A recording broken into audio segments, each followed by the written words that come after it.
What's good, guys? Welcome back to a brand new video. Today we're going to be ranking NBA teams based off of how fun they are to watch. Make sure to like and subscribe. Go into the description and submit your video ideas, and let's get right into it. First off, here are the tiers that we have. Grab your popcorn tier. Will not be missing the game. We have the I'll be watching tier. I'll watch the game. We have the I'll watch them tier. Sure, I'll tune in sometimes. If it's the only game on, I'd rather watch the WNBA, and I'd rather just go to bed. First off, with the Toronto Raptors, I like Scotty. I like RJ Barrett. Other than that, their team's not too appealing to me. But if it's the only game on, sure, I'll watch a Raptors game. I like some of their players and I want to see them progress. Next up, we have the Cleveland Cavaliers. I'm going to be honest. I'm not too excited to watch a Cleveland Cavaliers game. They won't be in one of these tier. But if they're on, sure, I'll watch them. I know what I'm going to get out of them, though. You have Darius Garland. You have Donovan Mitchell. You have Evan Mobley, you have Jared Allen, but other than that, they're going to win 50-something games.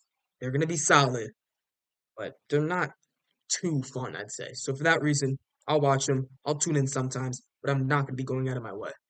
Next up, we have the Orlando Magic. I'll be watching. Getting KCP on this team with Paolo Banchero, with Franz Wagner, with Jalen Suggs. I'm very excited to watch this team next year. How that spacing improves around Paolo, how Paolo continues to dominate, maybe becomes an MVP candidate. This team should be fun. So, more likely than not, I'll be watching this team. Next up, we have the Blazers. If that's the only game on, sure. They have a nice young core with Klingon, with Sharp, with uh, with Scoot Henderson, with Anthony Simons, Denny Avdia, Jeremy Grant. I'd like to see their progression. I think Shane Sharp should have a breakout season this year. So for that reason, if it's the only game on, I'll be watching the Portland Trailblazers. Next up, we have the Pistons, and honestly, they're here as well. Getting more help around Cade Cunningham is intriguing to me. I'd like to see how they perform, and if it's the only game on, I'll be watching the Detroit Pistons. The Lakers are next. I know this is an opinionated video, so my opinion will not match up with yours. I will not be missing the Lakers game. They are partially my favorite team, so for that reason, even if I miss the game the day before, I'll watch it on rewind because I care about this team that much. I need to see LeBron James and AD on the court, but with that being said, also, I'm going to see the rest of the team disappoint them because that's what we've seen the last two seasons. Hopefully, they make a change, but I'll be watching every game. Next up is the Utah Jazz. It's just not an appealing team. Marketing's cool, but I would rather watch the WNBA. Suns are up next.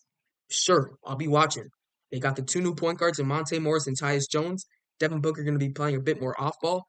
Maybe his scoring goes up. I think the rest of the team should be playing a lot better this season with Bradley Beal. We'll see if he comes off the bench. We'll see if he starts. But as long as he's healthy, I think the Suns should have a solid chance to get to that conference finals and maybe even to the finals. I'll be watching. The Nuggets are interesting, and I'm going to throw them into the I'll watch them. I'm not going to go completely out of my way, and honestly, they're definitely above the Cavaliers. They're going to be solid, though. We know what they're going to be without Contavious Caldwell-Pope because that we've shown it. What was it, 2021, 2022 seasons when Jokic didn't have that much help, when Jamal Murray and Michael Porter Jr. were struggling with injuries, we saw Jokic just purely dominate. Maybe some people love to watch Jokic play basketball, but honestly, I'd rather watch a guy like Steph Curry or LeBron James on the court. So for that reason, I'll watch them, but they're not going to be too exciting. Actually, I'll move them up one tier because they're still the Denver Nuggets. They're going to be solid. Next up, we have the Memphis Grizzlies. They're going to be in this tier as well. Ja coming back, Bane coming back, Smart coming back, Jaren Jackson coming back. That by itself, I'd like to see how this team grows. And adding one of the most polarizing rookies we have going into this season in Zach Edey, this team should be an exciting season. Next up, we have Steph Curry. And you hear how I said Steph Curry, not the Golden State Warriors, because there is no reason for me to watch the Warriors if Steph Curry was not on this team. He's completely carrying this team, and for that reason, I'll be watching Steph Curry average 40 this season. The Spurs are up next, and I will not be missing a game because of Wemby, because of Stephon Castle, because of Chris Paul, and because of Devin Vassell. Those four guys by itself are putting me in the grab your popcorn, and obviously Wemby's elevating that tier of guys a lot more than where they should be. Excited for year two Wemby. I'm excited to see the Chris Paul Wemby pick and roll. Excited to see Vassell turn into a young Devin Booker. I'm excited to see Castle luck up on defense. Spurs are going to be a fun team next year, especially for me when I want to see all these guys progress. The Pelicans are up next. I'll watch them. They're cool. DeJounte Murray is not the flashiest player, so him coming in doesn't really change anything for me. They're a cool team, though. As a UConn fan, Jordan Hawkins will be cool to watch as a second-year guy, see how he progresses, hopefully moving up in that rotation. So, sure, if they're on, I'll watch them.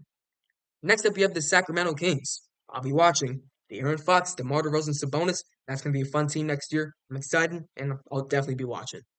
The Timberwolves are up next. I'll throw them and grab your popcorn. The perfect mix between offense and defense with Anthony Edwards, with Naz Reid, with Cat, and then defensively, you have Anthony Edwards again. You have Gobert. You have Mike Conley who can do it on both sides. And then adding all of that, plus the most polarizing rookie or college basketball player, the guy with the most highlights, Rob Dillingham, coming into this team. Going to be an exciting team next year. I'm excited for them. And I hope I will not be missing any of their games. We'll see, though. They're going to be interesting. Yeah, I'm excited to watch the Timberwolves next season. Next up is the Thunder. Year two Chet, Shea being an MVP candidate, J-Dub continuing to get better with the Alex Caruso and Lou Dort being good 3-and-D wings. Grab your popcorn. This Thunder team is going to be exciting. The Rockets are up next, and yeah, I'll watch them. These guys, this young core going into another year, Jalen Green, Tari Eason coming back, Jabari Smith, Alperen Sengun, Amen Thompson, Reed Shepard. Should be an exciting team to watch, see how they progress from last year to this year, and potentially being a playing tournament team. The Knicks are next, biased fully, but even if I wasn't biased, they might still be there. I'll be watching every single game. Yeah, Jalen Brunson with all those solid role players and Julius Randle around him. I'm excited. Grab your popcorn for the New York Knicks because they're coming. The Clippers are next. Eh, I'll watch them. Sure, I'll watch the Clippers. Kawhi and James Harden are fun to watch for sure, but more likely than not, they're not going to be on the court because those two guys are injury prone. I know Kawhi was solid last season, but how am I expect that to continue to this season? I'm not sure. Not going to be a great team, but Kawhi and James Harden definitely carry it. Next up, we have the 76ers. I'll be watching. Okay, I'll be watching. Like the Clippers, injury-prone superstars, but still having Tyrese Maxey, Embiid, and Paul George. That big three by itself is big, so for that reason, I'll be watching. Next up, we have the Atlanta Hawks.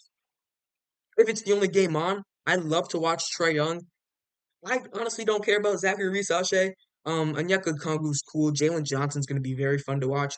So maybe I should put them up a little bit, but there's just not too much to watch about this team. They're going to win 38, 39, 40 games this season. They're going to be average. For that reason, if it's the only game on, sure, I'll watch them. Next up, we have the Miami Heat. Honestly, they're in the same tier. This team is not going to be playing in the playoffs every single game they play. So I know what I'm going to see is not 100% from Jimmy Butler. Is solid play from Bam Adebayo. Is solid play for Tyler Hero. In the playoffs, though, they're definitely huddling around this tier. But regular season, they're not that fun to watch. Next up is the Dallas Mavericks. I think this team might be the most fun to watch next season. Two of the greatest isolation players of all time in Luka Doncic and Kyrie Irving. One of the greatest three-point shooters of all time in Klay Thompson. And PJ Washington to spread the floor, Derek Lively and Gafford to catch lobs. This is going to be an extremely fun team to watch. Defensively, maybe some questions, but offensively, I'm watching this team. Next up is the Boston Celtics. I mean, they're going to be solid. We know what they're going to bring next season. I don't have to talk about them too much. They're the best team in the league. Sure. I guess I'll be watching. Honestly, I'll watch them. They're going to defeat every team most likely, but I'll watch them. Next up, we have the Bucks. I'm interested to see what year two Dame does for this Bucks team. But Doc Rivers might honestly move them down a tier by itself. No, I'm excited for Damian Lillard. I want to see what he's able to do bringing into year two. He said he was going to be more locked in. He said he's had more practice. And then Andre Jackson coming off the bench, giving you some nice blocks, nice steals, nice dunks.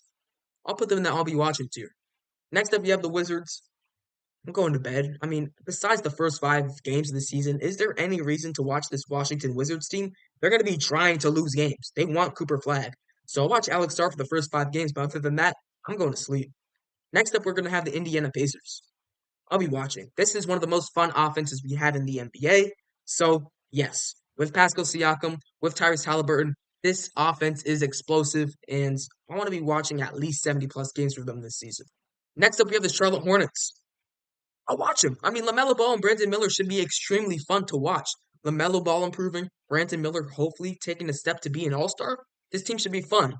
Other than those two players, though, it's a boring team. But I like what they have. And then finally, the last 2 teams, I could put them both in the same tier. Chicago, honestly,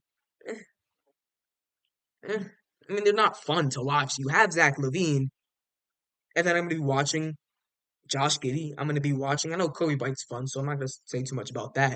I'm gonna be watching Patrick Williams, Vucevic. It's not a fun team to watch. I'd rather watch the WNBA. And then finally, the Brooklyn Nets. I'm going to sleep. And that's saying something because the most NBA games I've been to have been Brooklyn Nets games. And I'd rather go to bed than watch a game of them on TV. Now, if I was going to the game, that'd be different. But if it's on TV, I could care less. So that's going to be it for the video. Hope you guys enjoyed. Make sure to like, subscribe, go into the description. Tell me your guys' favorite team, how excited you guys are to watch them, and see you guys next time. Peace.